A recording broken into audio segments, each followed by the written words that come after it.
Imagine falling in love with someone and then they kill you. That is exactly what happened to Emma Walker. Hi everyone, it's Emily and welcome back to my channel. Today, we will be discussing the death of Emma Walker, a cheerleader who was murdered by her boyfriend. Enjoy the video. A football player and a cheerleader is a modern-day fairy tale. Two beautiful, popular people in the prime of their lives, full of love for one another and dreams of their future. That's what Emma Walker thought she had, but her fairy tale romance turned into a nightmare. November 21st, 2016 was a Monday, the night Emma Walker asked her mother to wake her up around 6 a.m. tomorrow so she could wash her hair before school. When Emma's mom tried to wake her daughter up the next morning, she wasn't expecting a challenge since it was usually pretty easy to wake her up in the morning. But when Emma was totally unresponsive, her mom realized there was something seriously wrong. The next thing she knew, Emma was dead. In his dorm room at Maryville College, Emma's ex-boyfriend, Gaul, was ready to hide the gun he murdered her with. Like most 16-year-old girls, Emma was full of life ambitious and was excited for the future. She always worked hard to keep her grades up, knowing she needed to get the best grades possible to become a vet or a neonatal nurse. One of her greatest passions was cheerleading, which she loved since she joined her high school squad when she was 14. According to her fellow squad members, Emma took cheer super seriously and loved to lead the squad. It was through cheer that Emma would meet William Riley Gaul, a star football player on the team Emma cheered for.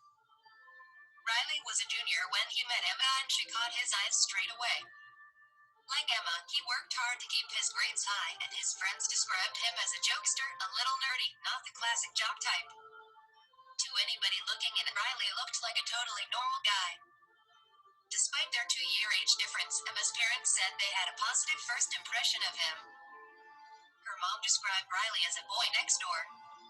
He came in very polite, very nice in the beginning. He was very likable, she said, but it only took a few months before the couple started having issues and would be on and off until Emma ended it for good. Riley wasn't the sweet, polite boy he'd made himself out to be to Emma's parents, who were the first to realize that Riley wasn't the right guy for their daughter.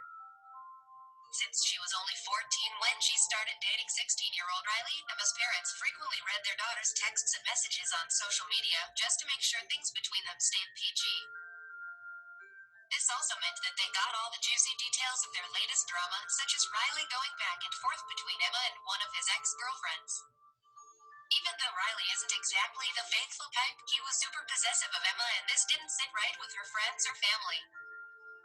According to her friends, Riley didn't want Emma to hang out with anyone besides him and became really controlling over her, trying to stop her from doing certain activities, commenting on her outfits, even hanging out outside the grocery store where she worked for literal hours. Despite all of this, Emma had totally fallen for Riley, and from looking at her social media accounts, you'd never know anything was wrong. You can still see her Twitter account and all of her tweets, including about her and Riley when they were together. Emma's parents were getting more and more worried about the direction their relationship was heading in. They knew they had to take extreme actions to keep Emma and Riley apart after her one disturbing message he sent to her: "You're dead to me, I'll check the obituary, F********." Riley was officially banned from the Walker household, and Emma had her phone taken away so she wouldn't be able to contact Riley. But of course, that wasn't enough to keep him away. He bought Emma an iPod Touch that she was able to text him through by using her Wi-Fi. When Riley graduated, Emma's parents were hopeful that some distance between them would make Emma see all of Riley's red flags so she would finally break up with him. Their wish finally came true. At the beginning of November 2016, Emma ended their relationship for good after being grounded by her parents. She wasn't allowed out except for school and cheerleading, and her parents always knew where she was. This might sound a little extra, but it worked. Her parents said Emma finally started to become herself again. She stopped hiding in her room and enjoyed socializing with people other than Riley again. They thought it was all done when she texted a friend that she and Riley were done for good, but he wasn't prepared to let her go so easily.